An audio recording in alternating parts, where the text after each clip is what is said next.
Dans la rubrique Pieds sur terre, aujourd'hui on s'intéresse aux meilleures techniques de production de l'IAM. D'abord, vous dites que l'IAM revêt une importance capitale dans la vie de nos communautés. Oui, l'IAM depuis l'époque de nos ancêtres a joué un rôle multiple dans la vie des communautés, rôle alimentaire, économique et sur le plan culturel.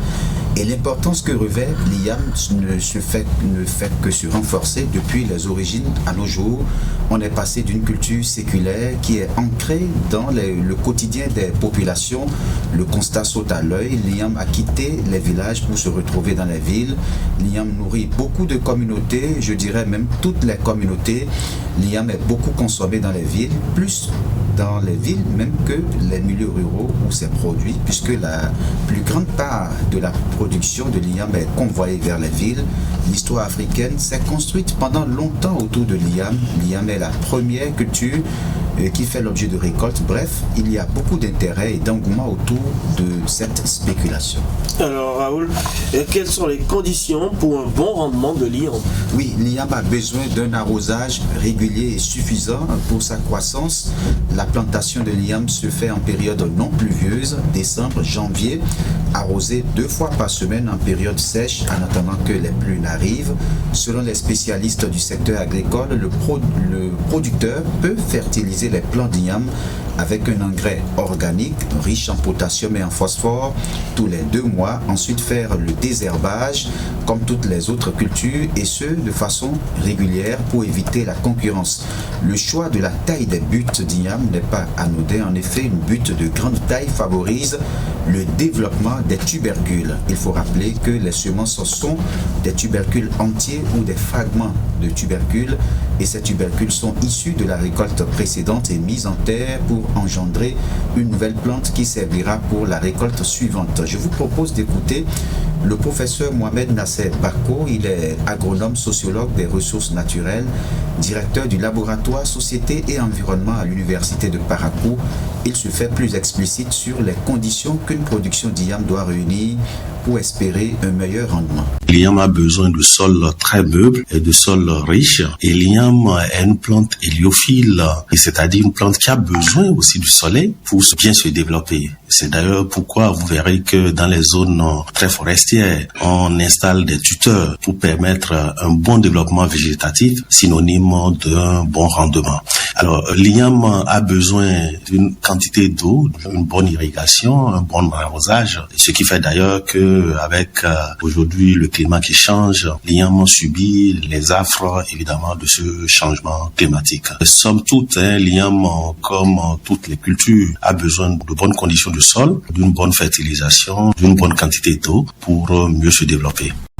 Alors, quelles sont les bonnes pratiques de fertilisation d'un sol destiné à la production d'IAM? Oui, lorsque le producteur fertilise une surface de plantation d'IAM, il y a des tubercules qui sont de très gros et qui prennent conséquemment beaucoup d'eau, mais cela oblige le producteur à donner beaucoup de temps à ces tubercules, beaucoup de temps pour justement assurer à l'IAM sa maturité physiologique. Mais le constat révèle que les producteurs sont pressés et n'accordent pas le temps nécessaire à la plante de connaître toute sa plénitude en termes de croissance.